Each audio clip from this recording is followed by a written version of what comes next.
Jose, looking at the first leg against Galatasaray, how do you assess the game coming up now tomorrow? I think it's easy. If you look at the result, 1-1. You look at the game, one team was better in the first half, another team was better in the second half. So I think everything is there, balanced. So normally, same kind of match with a result that I believe goes till the end. I don't think one of the teams is going to make a result where people at halftime knows already who is going to win. İlk maça bakılacak olursa ikinci maçı nasıl görüyorsunuz sorusuna kolay dediği eğer skora bakarsanız 1-1 kolay ama maça bakarsanız ilk yarıda daha değişik bir rakip, ikinci yarıda daha değişik bir rakip vardı. Yarınki maçın dengeli geçeceğini, devre arasında kimsenin maçı kazananın belli olacağını beklememesini, maçın sonuna kadar maçı kazananın son dakikaya kadar belli olmayacağını söyledi. Andy. Jose, it's a two-part question, please. Where does Didier Drogba go down in Chelsea folklore, in your opinion? And is he still, at 36, the same force as a player that he was for you? Undoubtedly, he is one of the most important players of the history of this club. That's not a doubt. I think we all Chelsea supporters, we agree with that. We don't say the most important one because it's not fair for other people that was in the same level and in the same generation. But for sure, we all agree one of the most important players of the history of our club.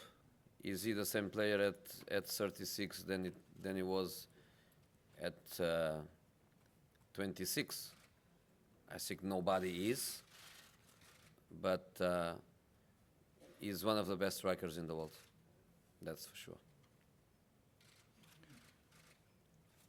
Drogba'nın 36 yaşında halen aynı seviyede olup olmadığı sorusuna en önemli bu kulübün tarihindeki en önemli 3 oyuncudan biri olduğunu, en iyisi demenin diğerlerine haksızlık olacağından söylemediğini, 36 yaşındaki birinin 26 yaşındaki gibi olmasının mümkün olmadığını ancak dünyadaki en iyi oyunculardan biri olduğunu söyledi. Gary. Jose, Didier has said he'd love to return to Chelsea today. A lot of talk about him potentially growing into a coach, but considering his ability now, is there a consideration that he could return as an impact player and then develop as a coach next season? Is that something you'd consider? I don't think it's the moment to answer that.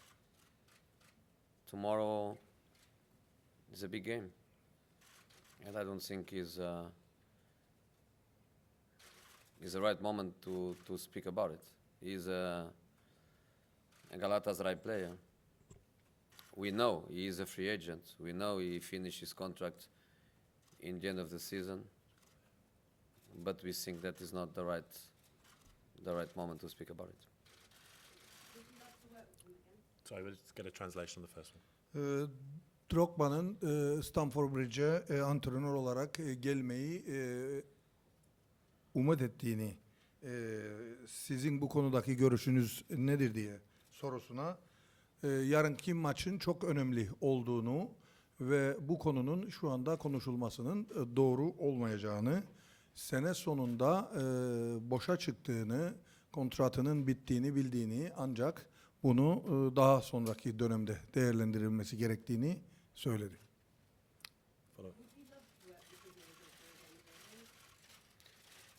That's not me.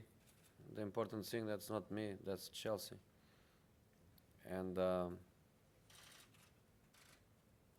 I think it has to happen one day. When, I don't know. As a player, as a coach, as an ambassador, next year, in 4 or 5 years, in 10 years, I don't know. But when a person represents so much to a club, and when a club represents so much to a person, and that's the case, I think he has to be back one day.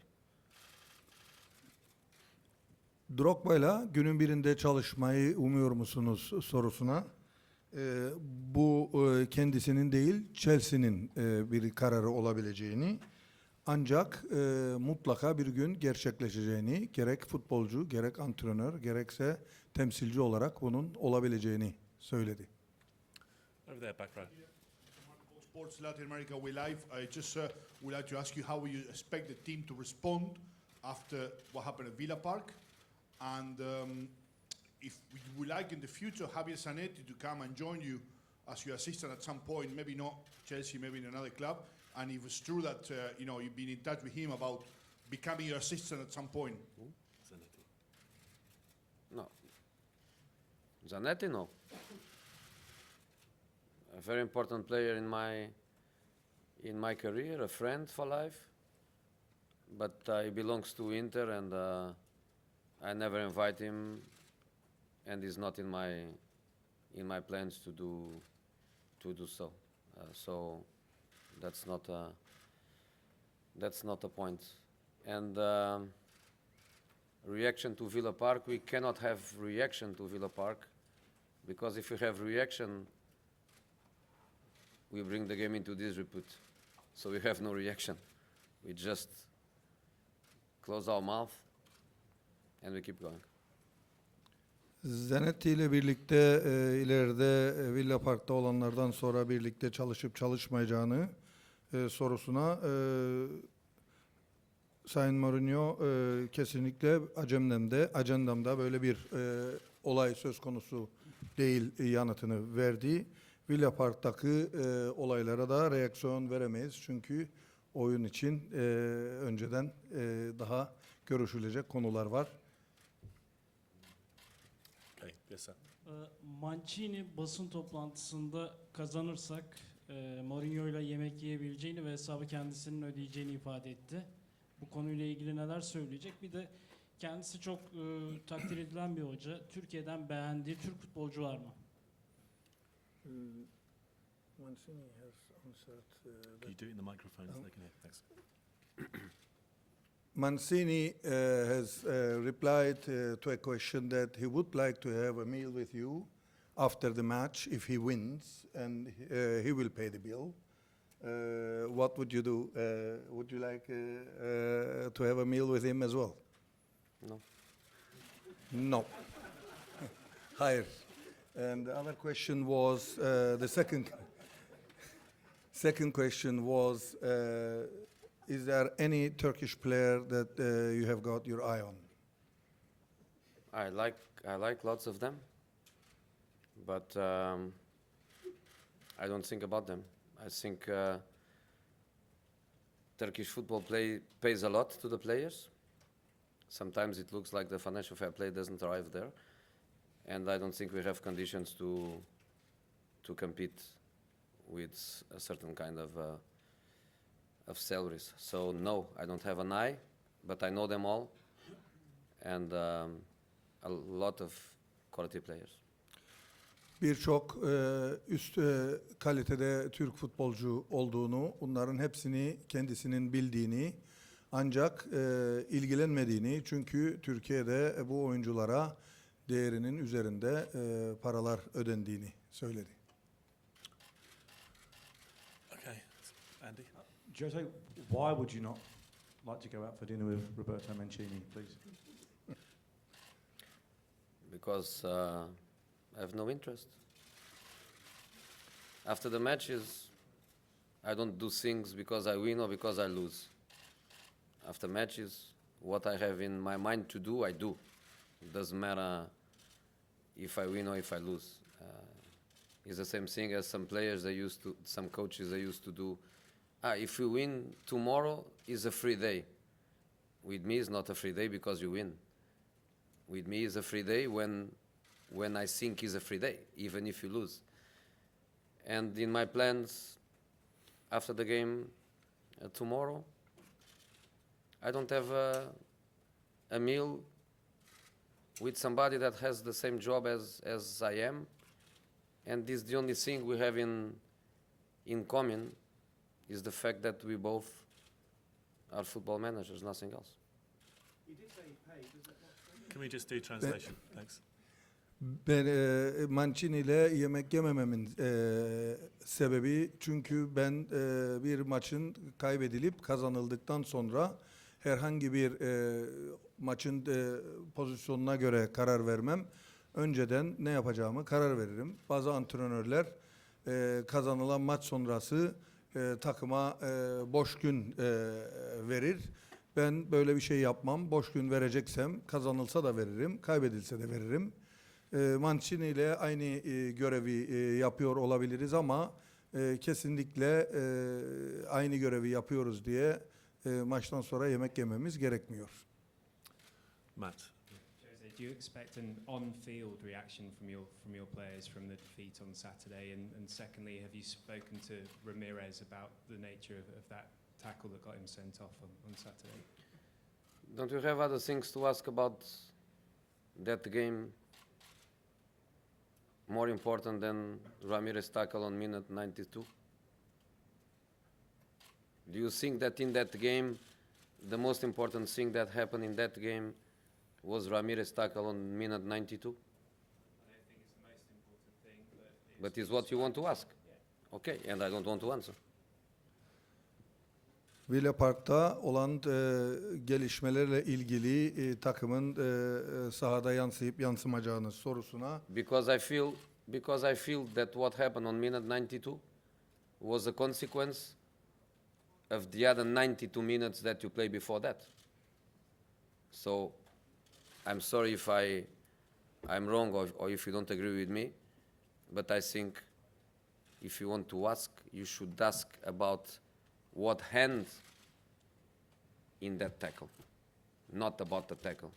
What make that tackle happen. But that's just my opinion. Ramirez'in 92. dakikada yapmış olduğu tackle'ın ikili mücadelenin neden yapıldığı sorusunu sormanız gerektiği konusunda düşünmeniz gerekiyor. O tackle'ın değil de o tackle'ı neden yaptığını sormanız gerektiğini. So let's see if we can do two more, Andy. What were those things, Jose? What were those things that were more important? Everything that happened. Can you just talk about that? Tell us about that, please. I bring the game into disrepute. I cannot. Neler daha önemliydi Ramirez'in olayından sorusuna maç halen görüşüldüğü için cevap veremeyeceğini söyledi. Okay, we'll take one from the back when the microphone gets there. Avram Grant actually didn't won, but took Chelsea to the final in his first year, and the same as Di Matteo did. Do you feel pressured to take Chelsea back to the final this year? No. No pressure.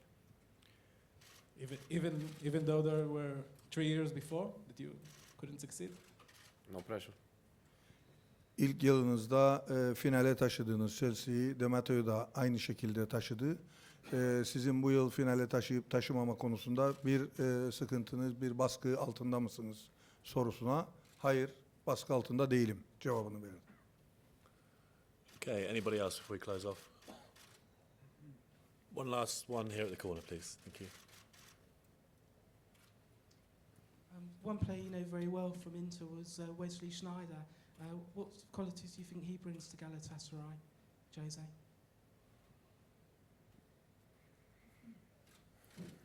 For me, he's one of the 2-3 best number 10 in the world. That's so simple as that. Schneider'in Galatasaray'a ne kattığı sorusuna bana göre dünyadaki en iyi 3-10 numaradan bir tanesi cevabını verdi. Okay, thanks very much, everyone. Go that way. Finish? Yep. Oh, and Gary comes in now. you. Thank you.